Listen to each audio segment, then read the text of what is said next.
Bonjour, bienvenue sur Chronique du Maroni. Aujourd'hui, petite averse sur le compte de la transportation, mais le FIFA continue. Quatrième journée du FIFAC, le Festival international des films documentaires Amazonie Caraïbes bat son plein. Nous sommes à un jour de la remise des prix. Et aujourd'hui, nous vous proposons d'aller à la rencontre de Little Guerrier. Ce chanteur musicien de Saint-Laurent du Maroni nous a accueillis chez lui pour nous parler de sa passion et du film documentaire qui lui est consacré.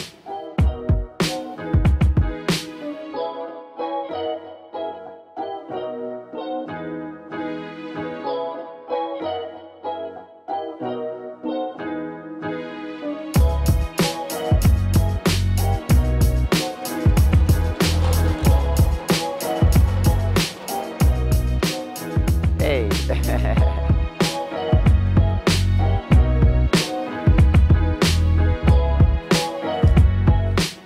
suis Little Guerrier, artiste, chanteur, compositeur, producteur.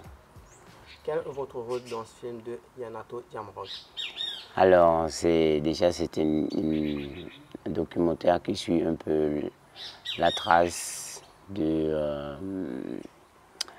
mon enfance, un peu le début de ma carrière, mais surtout, c'est aussi tout un film sur la réalisation sur mon nouvel album qui s'appelle That Day. Et en fait, je montre à peu près les facettes de la musique derrière toute la partie que le public ne voit pas. La partie artistique derrière toute la partie que le public ne voit pas, ce qu'on ne voit pas à la télé. Toute la partie créative, comment on arrive à élaborer un texte, comment ça se passe dans le studio, l'enregistrement, la façon que les musiciens échangent avec l'artiste, et aussi ce rapport, je dirais presque intimiste, avec la légende Dean Fraser, quoi. Right now the message is Pourquoi Little Guerrier? Tout le film, c'était un film qui a été vraiment sorti de ma tête. C'est vraiment une idée que je voulais avoir pour que ça soit une preuve indélébile pour la génération future. Donc, on va dire l'idée est venue comme ça. Le départ, c'est de réaliser mon album en Jamaïque. C'était une idée que j'ai depuis tout petit. Depuis que j'ai débuté ma carrière musicale, en fait, il y a quelques années, ça, plus de 20 ans.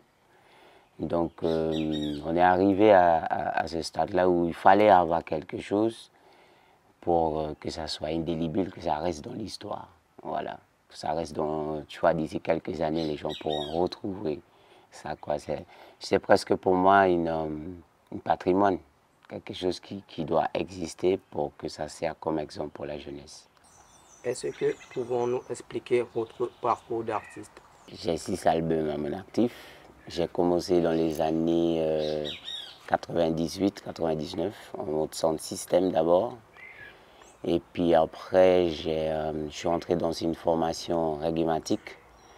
J'ai évolué avec un autre artiste à mes côtés qui s'appelle MCL. Donc ça, c'était des années 2000 jusqu'au moins 2005-2006. J'ai évolué avec ce groupe-là en live un peu partout en Guyane. Il y a une chanson qui a été vraiment populaire à l'époque qui s'appelle Djadja est réel, pour lesquelles on a eu une récompense, enfin plusieurs récompenses, notamment chanson de l'année. Et puis par la suite, bon, j'ai commencé ma carrière solo en 2007. Le message est surtout pour dire qu'il faut qu'on arrête cette violence. Il faut qu'on arrête ce côté barbare qu'on a. Tu vois, j'ai presque envie de dire qu'on ne sait plus s'amuser paisiblement, avec de la joie, etc. Donc, et puis il y a un message fort, surtout aux jeunes filles et aux jeunes garçons, pour dire que nous devons se respecter mutuellement en tant que femmes et hommes. Tu vois, c'est de trouver cette complicité, cette union, voilà, qui consiste que la femme doit trouver son rôle, l'homme doit trouver son rôle et vraiment instaurer cette complémentarité, quoi, tu vois. Le message, c'est paix, unité. Voilà, ça c'est le message du Rastaman, quoi, tu vois. La vibration de Rastaman, c'est toujours de véhiculer les messages positifs. Et ça vous intéressait de faire un petit freestyle avec moi? Avec plaisir, ça m'intéresse, ouais.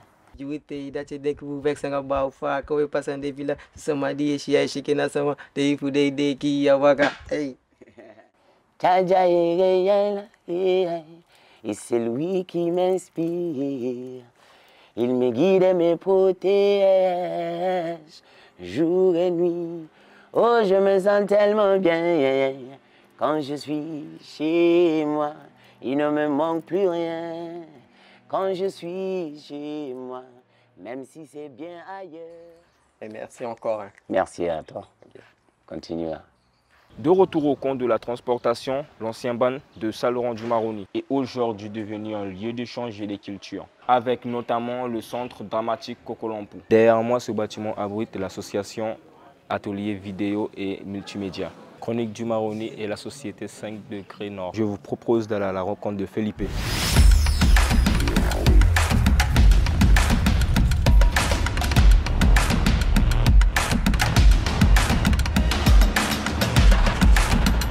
Le rôle technicien audiovisuel, c'est comment je peux faire comme la réalisation, la création, tout ça. Mais je travaille aussi dans le côté technique. Mon métier, le métier que je fais normalement, c'est les montages. Mais je peux faire aussi les caméras, je peux faire les lumières, je peux faire plein de choses pour la formation que j'ai pris dans mon pays. Je suis artiste, mais à cause d'avoir une famille dans le métier audiovisuel, je pris toute l'information technicienne avec mon famille. Mon grand-père, il travaille le ciné, mon père, mon tonton, toute ma famille elle est toujours autour du cinéma. Donc c'est pour ça que j'ai appris le métier technicien. Mais oui, je crois qu'on doit travailler toujours. C'est travailler, prendre les caméras, prendre l'ordinateur, essayer, réessayer. Et ça, c'est les choses que je pense que ça te donne une bonne habitude dans le métier audiovisuel et dans les techniciens spécifiquement. Les difficultés, c'est aussi les choses qui sont bonnes aussi. C'est travailler dans une équipe, toujours on travaille l'équipe. On ne peut pas travailler seul normalement dans ce métier, donc ça te donne beaucoup d'expérience et ça te fait grandir dans ce métier.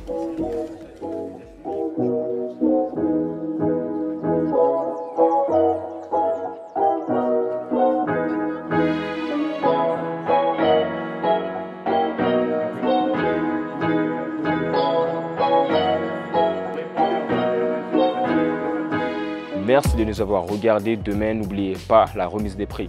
La soirée sera visible en direct sur la page Facebook de Chronique du Maroni à partir de 19 h.